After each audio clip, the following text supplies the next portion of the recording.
ఈ తెలంగాణ రాష్ట్రం మొత్తంలా యాటకూర అమ్ముకొని బతికే అన్నలారా తమ్ములారా జర్ర ఒక్క వీడియో క్లిప్ వస్తే చూసే ప్రయత్నం చేయండి. ముఖ్యమంత్రికి ఇంత గలీజ్గా మాట్లాడిండా ఒక్కసారి యాద్ చేసుకోండి. ఏం మాట్లాడుతుండి ముఖ్యమంత్రి? ఎవరైనా గట్టిగా మాట్లాడిరనుకో, ఏమాయా నువ్వు హామీలు ఇచ్చినావు నెరవేరుస్తలేవంటే ఏమంటుండు? నీ గుడ్లు వీకి గోటీలాడుతా, నీ పేగులు తీసుకొని మెడలేసుకుంటా. ఈ పేగులు మెడలేసుకునేది నాకు అర్థం కాదు. ఏమైనా బోటి కొట్టేటోనివా? ఏమిటిది నువ్వు ముఖ్యమంత్రివా? బోటి కొట్టేటోనివా? పేగులు మెడలేసుకుంటా. ఇంకా ఘోరం ఏందంటే చూసిరు కదా తారకరాముడు ఏం చెప్తున్నాడు ముచ్చట. ఏ రేవంత్ రెడ్డి నీకంటే బోటి కొట్టుకొని అమ్ముతున్నాయేమేమే, బోటి కొట్టుకుంటూ మాట్లాడినట్టు మాట్లాడతావేమే అని అంటుండు.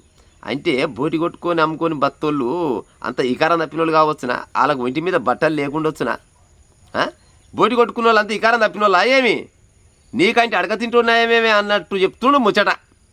బోటి ఓళ్ళు కొట్టుకొని బత్తరుల్లో తెలంగాణ రాష్ట్రంలో ఎస్సీలు ఎస్టీలు బీసీలు మళ్ళీ పోతే మైనార్టీలు అంటే వీళ్ళంతా ఇకారం తప్పిన వాళ్ళు కావచ్చునా?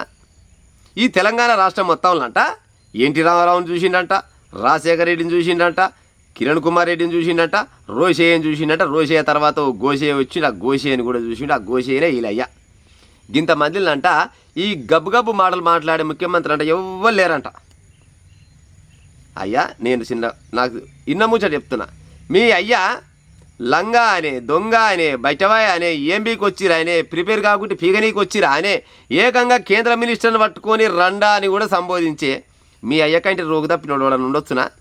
పోల్చుకోవాలనుకుంటే రేవంత్ రెడ్డిని నీకంటే మా అయ్య నయ్య ఉండే తిట్లల్లా అని మీ అయ్యతోటి పోల్చుకునే ఉపాయం చేయాలి. అంతేగాని ఉత్తపుణ్యానికి కష్టపడి బోటి కొట్టుకొని ఏటకూర కొట్టుకొని బత్తోళ్ళని గాలిని ఎందుకు బదనాం చేస్తావు?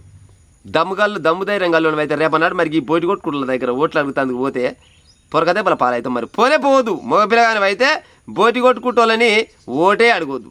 ఎందుకంటే బోటి కొట్టుకుంటోళ్ళు అంత ఇకారం తప్పినాక అవపడరుగా నీకు. అందుకోసమే గాలతోటి రేవంత్ రెడ్డిని పోలిసినట్టున్నావు. గాలకు గీలకు ఏమైనా పోటీ ఉండొచ్చునా?